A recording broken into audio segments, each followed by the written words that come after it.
நாட்டின் நாடாளுமன்றத்திலே கூட எழுதி வைத்திருப்பதாக சொல்லுகிறார்கள். உனக்கும் எனக்கும் மாற்று கருத்து உண்டு, எனக்கு எதிராக நீ பேசுகிறாய், என் கருத்தை நீ மறுக்கிறாய், எனக்கு எப்படி என்னுடைய கருத்தை சொல்வதற்கு உரிமை இருக்கிறதோ அதே போல உனக்கும் உரிமை இருக்கிறது. உனக்கு அந்த கருத்து சொல்லுகின்ற உரிமை மறுக்கப்பட்டால் அதற்கு உயிரை கொடுத்து நான் போராடுவேன். இதுதான் உலகளவிலே ஏற்றுக்கொண்டிருக்கின்ற ஒரு ஜனநாயகம். ஆனால் இன்றைக்கு மத்தியிலும் மாநிலத்திலும் ஆண்டு கொண்டிருக்கின்ற இந்த அரசாங்கம் அரசுகளுக்கு எதிராக, ஆட்சியாளர்களுக்கு எதிராக ஏதேனும் ஒரு கருத்தை சொன்னால் அவர்களை கைது செய்து சிறையிலே அடைத்து அவர்களை முடக்கிவிட வேண்டும் என்று இன்றைக்கு அவர்கள் செயல்பட்டுக் கொண்டிருக்கிறார்கள். ஆகவேதான் இந்த மேடையிலே அமர்ந்திருக்கின்ற பலர், நாங்கள் எங்களுக்குள்ளே பல கொள்கை வேறுபாடுகள் இருந்தாலும், இயக்க வேறுபாடுகள் இருந்தாலும், ஒரு சம்பவம் மகாபாரதத்திலே பாண்டவர்கள் 5 பேர் அவர்கள் ஒரு அணியிலே நின்று போரிட்டுக் கொண்டிருக்கிறார்கள். கௌரவர்கள் 100 பேர் அவர்கள் ஓர் அணியிலே நின்று போரிட்டுக் கொண்டிருக்கிறார்கள். ஆனால் எல்லோரும் பங்காளிகள், அண்ணன் தம்பிகள்.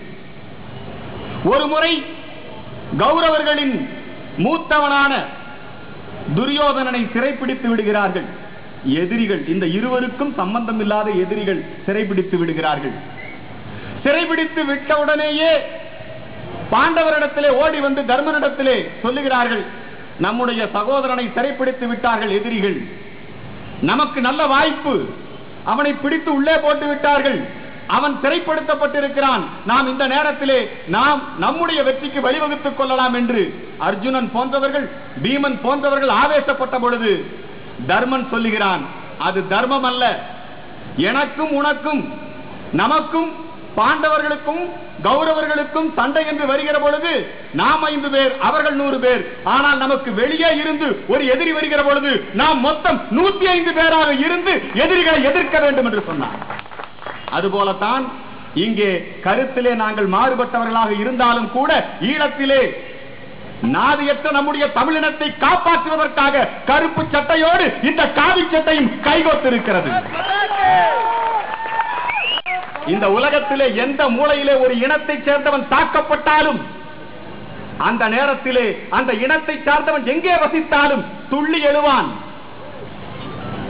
உலகத்திலே எங்காவது ஒரு இஸ்லாமியன் தாக்கப்பட்டால் உலகத்திலே இருக்கக்கூடிய அத்தனை இஸ்லாமிய நாடுகளும் பொங்கி எழும். ஆகவே ஆட்சியாளர்கள், அதிகாரத்திலே உள்ளவர்கள் பயப்படுகிறார்கள் அவர்கள் மீது கை வைப்பதற்கு. உலகத்திலே எங்காவது ஒரு கிறிஸ்தவன் தாக்கப்பட்டால் உலகத்திலே இருக்கக்கூடிய அத்தனை கிறிஸ்தவர்களும் பொங்கி எழுவார்கள். ஆகவே எந்த ஒரு ஆட்சியாளனும் கிறிஸ்தவர்கள் மீது கை வைக்க பயப்படுகிறான். ஆனால் நம்முடைய தமிழன் தாக்கப்படுகிற பொழுது இந்த சொந்த நாட்டிலே இருந்து கூட ஆதரவு கிடைக்கவில்லையே, அதற்கு காரணம் என்ன? அதற்கு காரணம் என்ன? வஞ்சம் தீர்த்துக் கொண்டார்கள். ஒருவனை கொன்றதற்காக அந்த கொலை குற்றம் நிரூபிக்கப்பட்டிருக்கிறதா இல்லையா என்பது வேறு. ஒருவனை கொன்றதற்காக ஒரு இனத்தை அளிக்கிறீர்களே, இது நியாயம்தானா? இந்த கேள்வியை கேட்டால் நாங்கள் இந்திய தேசிய பாதுகாப்புக்கு, இந்திய இறையாண்மைக்கு விரோதமானவர்கள் என்று சொல்லுகிறார்கள். என்ன கேட்டார் சீமான்? என்ன கேட்டார்? திருமாவளவன் என்ன பேசினாரோ அதையேதான் சீமானும் பேசினார். ஆனால் திருமாவளவன் சுதந்திரமாக உலவுகின்றார், சீமான் சிறையிலே இருக்கின்றார். இது என்ன அநியாயம்? சுபவீரபாண்டியன் என்ன பேசினாரோ அதையேதான் குளத்தூர் மணி பேசுகிறார். குளத்தூர் மணி பேசுவதற்கு தடை, சுபவீரபாண்டியனுக்கு சன் டிவியிலே வாய்ப்பு. இது என்ன? இது அநியாயம்.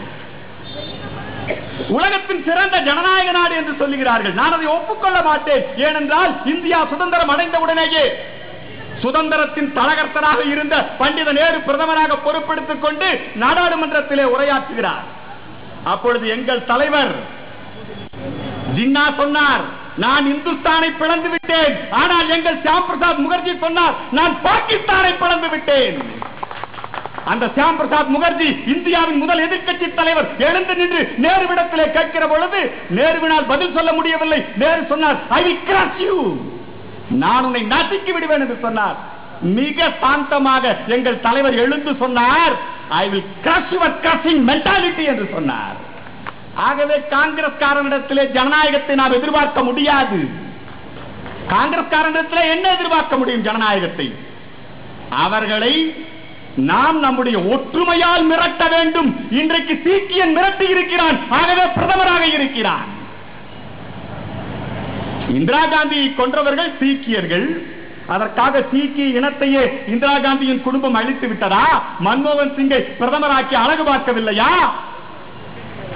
ராஜீவ் காந்தியை கொன்று விட்டார்கள் என்று சொல்லி நீ ஒரு இனத்தை அழித்துக் கொண்டிருக்கிறாயே, அது அப்படியே போகட்டும். அதுவும் முடிந்து போய் 2 வருடம் ஆகிவிட்டது. 2 வருடத்திற்கு பிறகும் இன்னும் உன் கொள்கைகளை மாற்றிக்கொள்ளாமல் இருக்கிறாயே, இது என்ன ஒரு அநியாயம், இது என்ன ஒரு அக்கிரமம்? இந்த அக்கிரமத்தை நாம் மாற்றியாக வேண்டும். இப்ப கூட இந்த கூட்டத்தை நாம 10 மணிக்குள்ள முடிக்கணும். இதே ஆளுங்கட்சி கூட்டம் நடத்தினா, அழகிரி பேசினா, ஸ்டாலின் பேசினா, கலைஞர் கருணாநிதி பேசினா, அவர் 12 மணி 1 மணி வரைக்கும் பேசலாம். எங்க வேணா குழி நோண்டலாம், எங்க வேணா கொடி நடலாம். ஆனால் நமக்கு வரையறை செய்யப்பட்டிருக்கிறது, நமக்கு நேரம் குறைக்கப்பட்டு இருக்கிறது. நான் சமீபத்திலே இலங்கைக்கு சென்று வந்தேன்.